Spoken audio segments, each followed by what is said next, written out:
There will come a moment, maybe soon, maybe months from now, when the memory softens just enough to convince you that things weren't as bad as you remember. A message will arrive, or a memory will surface unprompted, or simply enough time will pass that the sharp edges of what happened start to blur into something more forgiving than the truth deserves.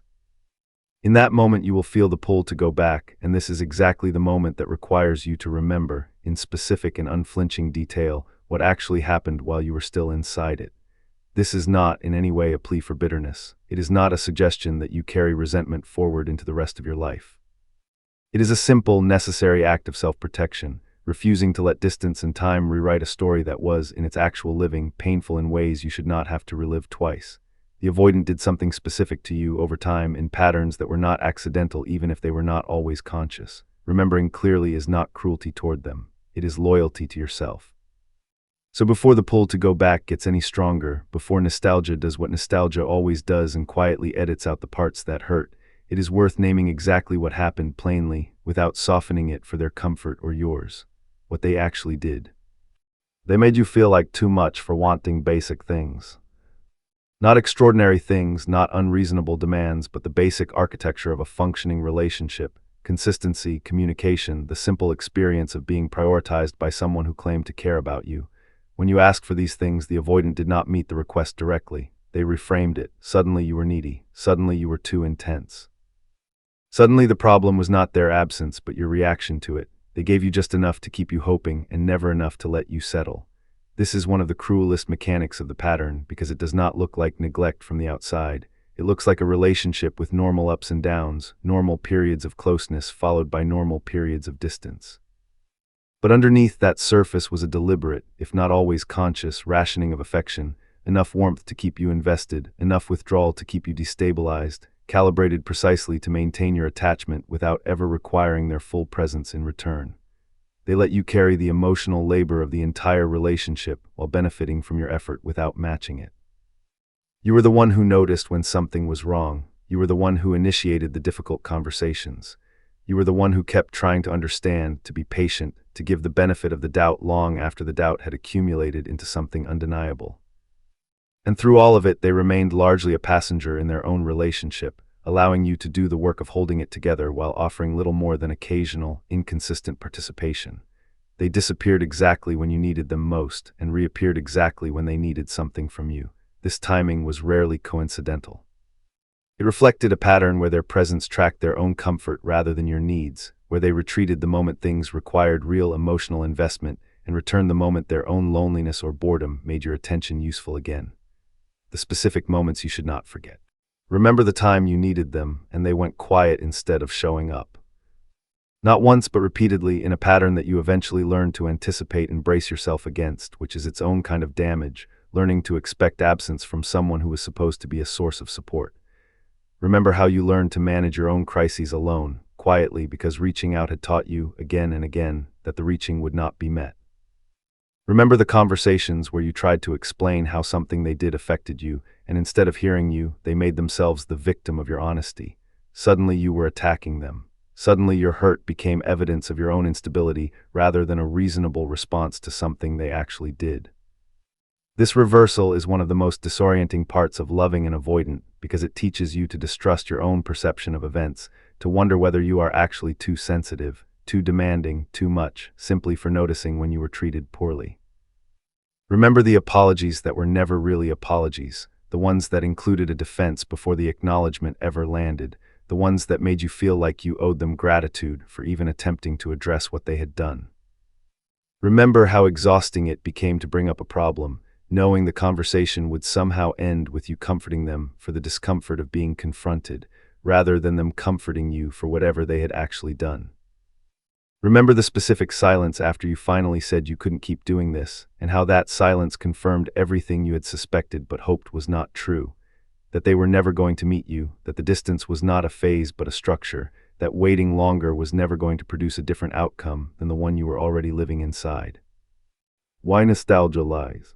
Nostalgia has a specific, predictable mechanism, and understanding it is one of the most useful tools available to you right now. Nostalgia does not remember accurately. It remembers selectively, and it remembers in service of whatever emotional need is currently strongest. When you are lonely, nostalgia reaches for the good moments and holds them up as representative, conveniently leaving out the context that surrounded them. When you are hurt by something else entirely, nostalgia might reach for the bad moments instead, but right now, in the specific loneliness of missing someone, nostalgia is working against you, editing the story to make going back seem reasonable. This is why the memory of the avoidant, months after leaving, so often feels warmer than the actual experience of being with them ever felt in real time. Memory compresses. It smooths out the daily texture of walking on eggshells, of monitoring their mood before deciding whether it was safe to bring something up, of the slow erosion of your own confidence that happened gradually enough that you didn't notice it happening until you were already deep inside it. What remains once the daily texture fades are the highlight moments, the good mornings, the rare instances of real presence, the moments when they seemed, briefly, like the person you hoped they could become. Those moments were real, but they were not the relationship. They were the exception inside a pattern that was, on balance, defined by inconsistency and distance far more than by the rare moments of closeness that nostalgia now insists on foregrounding. Do not let a handful of good mornings erase a pattern documented across months or years of evidence. The evidence is what actually happened. The nostalgia is simply what your mind does when it is tired and lonely and looking for relief. The specific danger of maybe they've changed. Of all the thoughts that pull people back toward avoidance they have already left, maybe they've changed is among the most dangerous, precisely because it is impossible to disprove in advance and endlessly tempting to believe. It offers hope without requiring any actual evidence, and hope, especially when you are lonely, does not need much to take hold. But it is worth asking directly, what would change actually require, and has any of that work been demonstrated, or is the belief in change based entirely on a message, a gesture, a moment of apparent vulnerability that could just as easily be panic or loneliness as genuine transformation? Real change requires sustained behavior over meaningful time, demonstrated consistently, without the immediate incentive of winning you back. It requires someone doing the difficult internal work of understanding where their avoidance came from and building new capacities they did not have before, capacities that show up in ordinary moments, not just in the dramatic moment of reaching out again. A single message, however well crafted, however emotionally convincing, is not evidence of any of this. It is evidence that they miss the comfort of having you available, which is not the same thing as evidence that they have become capable of offering you what you actually need. Do not confuse their discomfort with your absence for proof that they have solved the pattern that created the absence in the first place. What going back would actually cost. If you allow yourself to imagine, honestly, what going back would actually look like, not the fantasy version where everything is suddenly different, but the realistic version based on everything you already know about this person, the picture becomes considerably less appealing. Going back would mean risking a repeat of the exact cycle you already lived through, except now compounded by the additional damage of having left and returned, which tends to erode self-trust even further than staying the first time did. It would mean explaining to yourself, and possibly to people who watched you struggle through the first ending, why you decided the pattern was worth risking again, based on evidence that amounts to little more than a resurgence of contact after you stopped being available. It would mean putting yourself back in a position where their distance, when it inevitably returns, feels even more devastating the second time, because you will have ignored your own hard-won knowledge in order to give them another chance to prove what you already know to be true. Going back does not simply risk repeating the same pain. It risks compounding it, layering a second betrayal of your own boundaries on top of the first betrayal they committed against you. The cost is not simply potential heartbreak. It is the erosion of your own ability to trust your future decisions, an erosion that is far more corrosive to your long-term well-being than any single relationship ending, however painful that ending was to live through. The version of them you are tempted to remember. There is a specific, curated version of the avoidant that nostalgia and loneliness conspire to construct, a version that bears only partial resemblance to the actual person you experienced across the full arc of the relationship. This constructed version is patient in your memory in ways they were rarely patient in practice. This version is attentive in your memory in ways their actual behavior consistently failed to demonstrate. This version listens, understands, shows up, all qualities you may have glimpsed occasionally, but rarely experienced as a reliable, sustained pattern. This constructed version exists because your mind, in its effort to make sense of why you invested so much time and energy into the relationship, needs to believe the investment was justified by something substantial. It is uncomfortable to sit with the alternative explanation that you invested heavily in someone who gave inconsistently, hoping the investment would eventually be matched and that the matching never fully arrived. It is far more comfortable to remember them as someone genuinely wonderful who simply had one significant flaw, rather than someone whose fundamental unavailability shaped nearly every interaction you had with them. Correcting this constructed memory requires deliberate effort because nostalgia does not correct itself without intervention. It requires actively recalling the specific evidence, the actual pattern, not the highlight reel, every time the softened, constructed version starts to feel more true than the documented reality you lived through. Consider keeping this evidence somewhere concrete, written down in your own words, in the specific language you used to describe the pattern while you were still living inside it and the details were still sharp. A written record, revisited during moments of weakness, is far more reliable than memory alone, because memory is exactly the faculty that nostalgia has learned to manipulate. Words on a page do not soften with time the way memory does. They remain exactly as accurate as the day you wrote them. Why their struggle now does not change what already happened. Even if you know or suspect that the avoidant is currently struggling, sobbing, panicking, or otherwise living through the consequences of their own pattern finally catching up to them, this knowledge does not obligate you to anything, and it certainly does not constitute evidence that returning would be safe. Their struggle is a consequence of their own choices, playing out on its own timeline, entirely separate from whatever decision you make about your own life moving forward. It is tempting, when you learn that someone who hurt you is now hurting themselves, to feel a pull toward comfort, toward reconciliation, toward believing that their pain somehow validates a return to the relationship. But their pain, however real, is not information about whether they have actually changed. It is simply information that leaving had consequences, which you likely already understood intuitively before having it confirmed. Do not let their suffering do the persuasive work that only sustained, demonstrated change should be allowed to do. The trap of selective memory. There is a specific trap that catches people at exactly this stage of healing, and it is worth naming precisely because it disguises itself so well.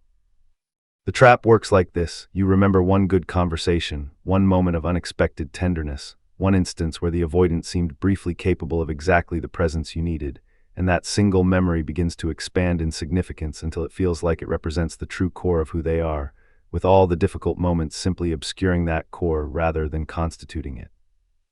This is backward. The pattern is the truth. The exceptions are, by definition, exceptions, not evidence of some hidden, more reliable version of the person waiting to emerge if only you give them enough chances to access it.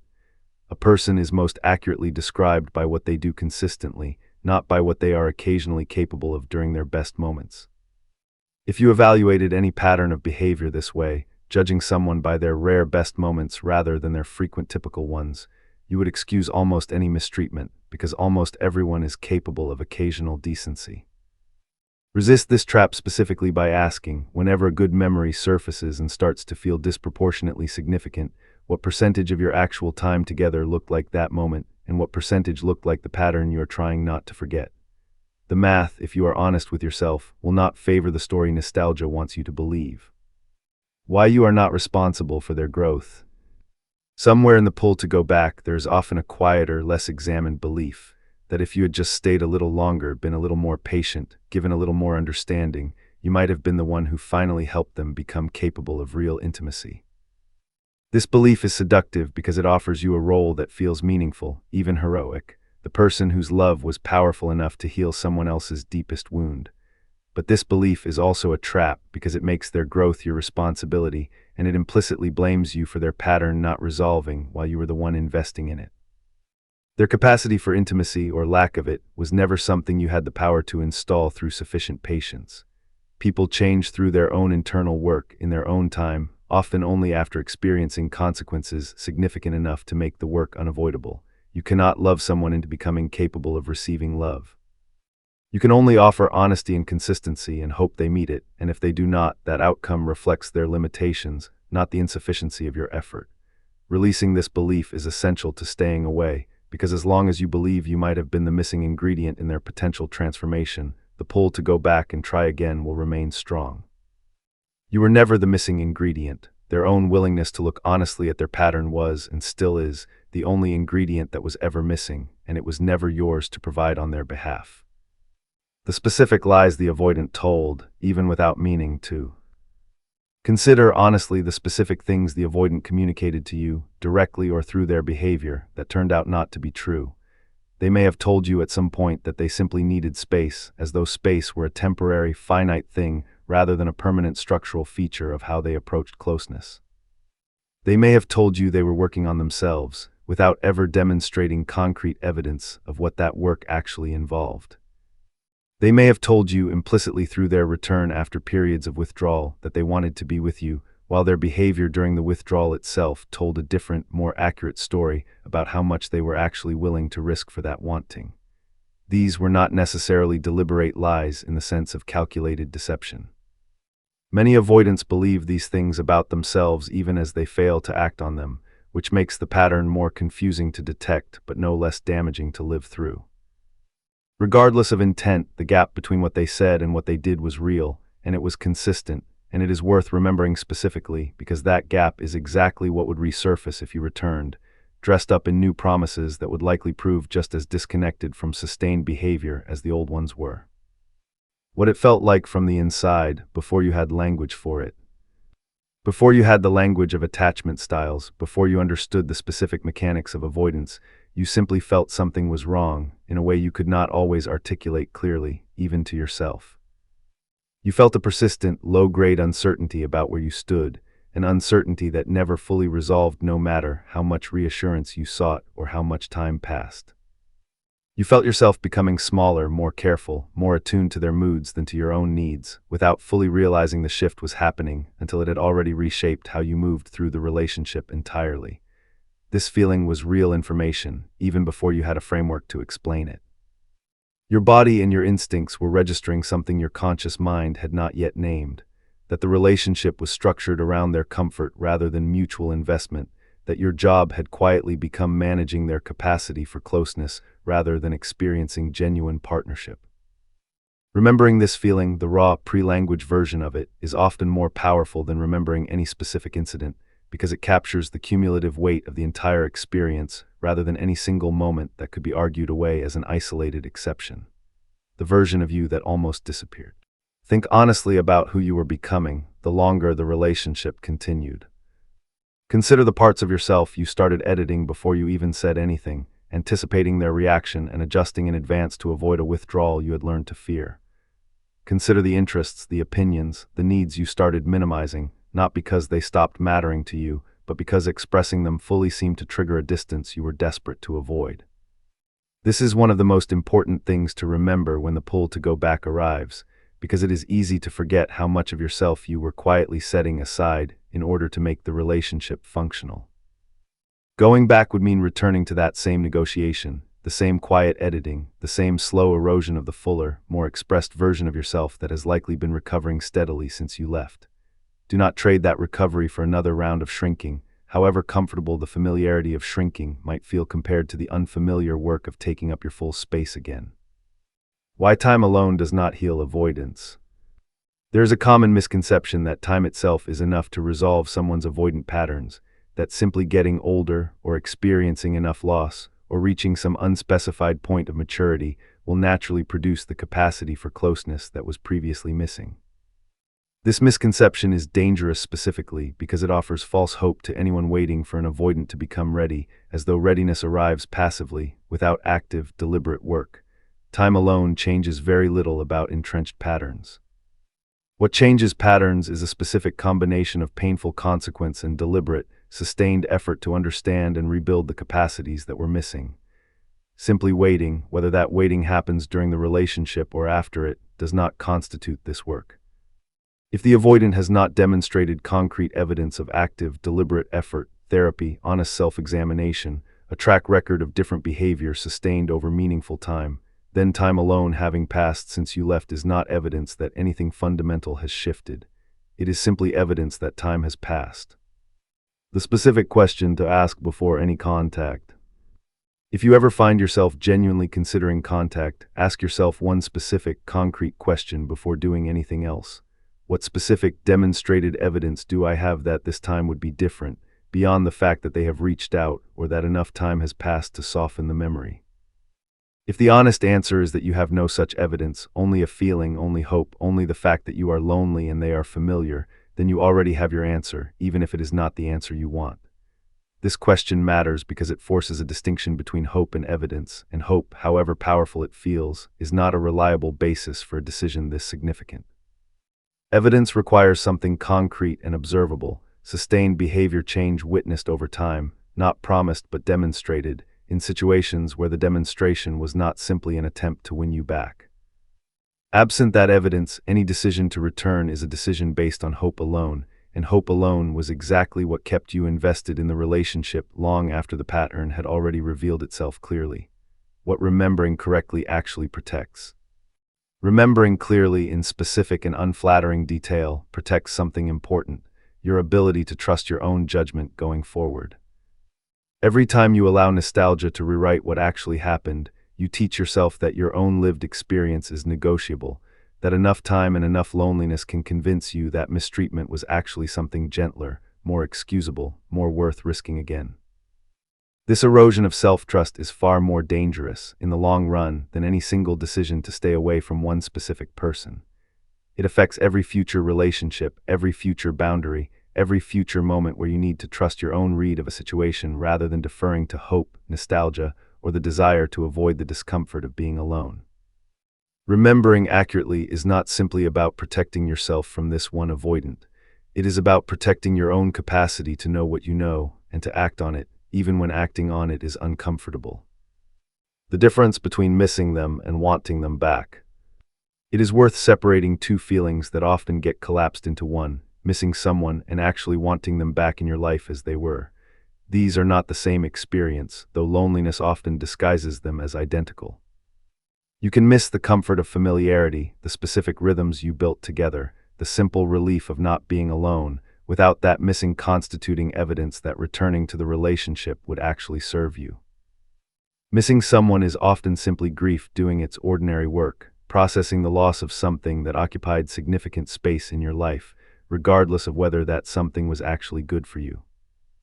Wanting them back specifically as the person they demonstrated themselves to be across the full relationship is a different and much rarer thing, and if you examine the feeling honestly, you may find that what you are actually missing is not them specifically, but the general experience of connection, attention, and companionship that any healthy relationship could provide without requiring you to return to the specific person who withheld those things so inconsistently.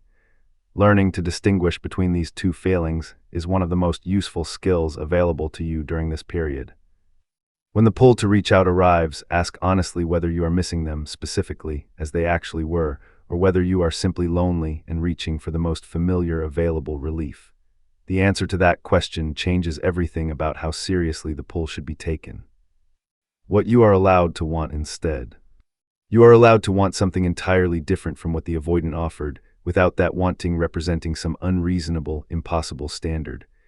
You are allowed to want someone who responds when you reach out, not eventually, not inconsistently, but reliably, as a matter of basic respect rather than something you have to hope for.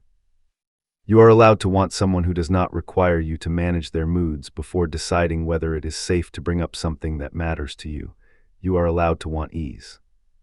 Not the absence of all conflict, which no relationship achieves, but the absence of the specific, exhausting effort required to extract basic presence and consistency from someone who treats those things as optional rather than foundational.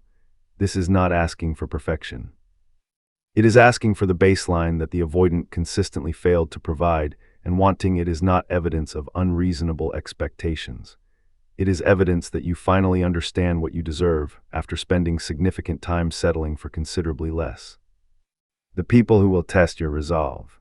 It is worth preparing for the fact that your resolve to stay away will be tested, not only by your own nostalgia and loneliness, but occasionally by the people around you, who may not fully understand the pattern you lived through and who may, with good intentions, encourage you to reconsider.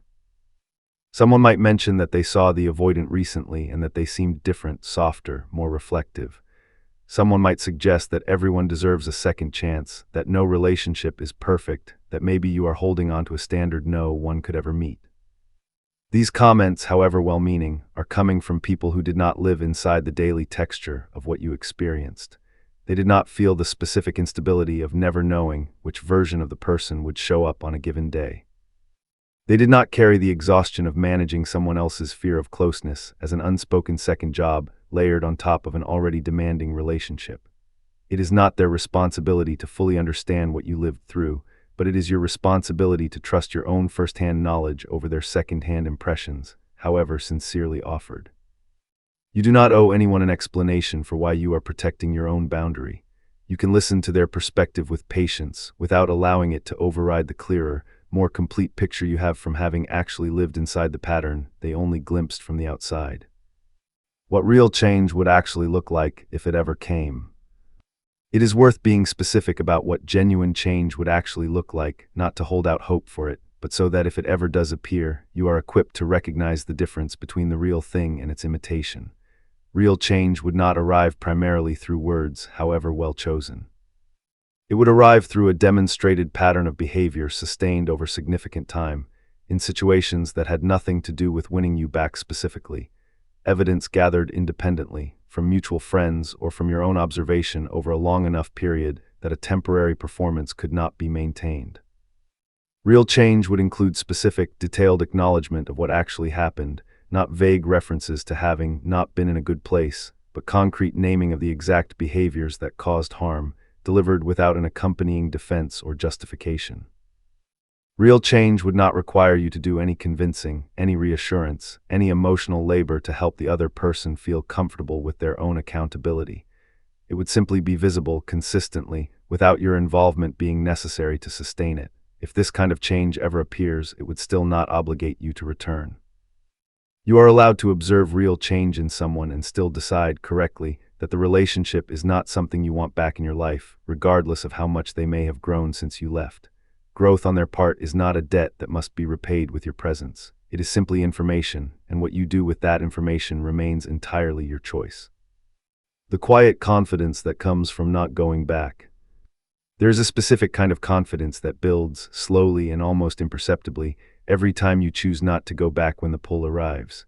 It is different from the loud, performative confidence of telling everyone how over it you are. It is quieter, more internal, evident mainly in the absence of the old anxious monitoring, no longer checking their social media as often, no longer rehearsing what you might say if they reached out, no longer feeling your stomach drop at the sight of a notification that might be from them. This confidence is not built through a single decision.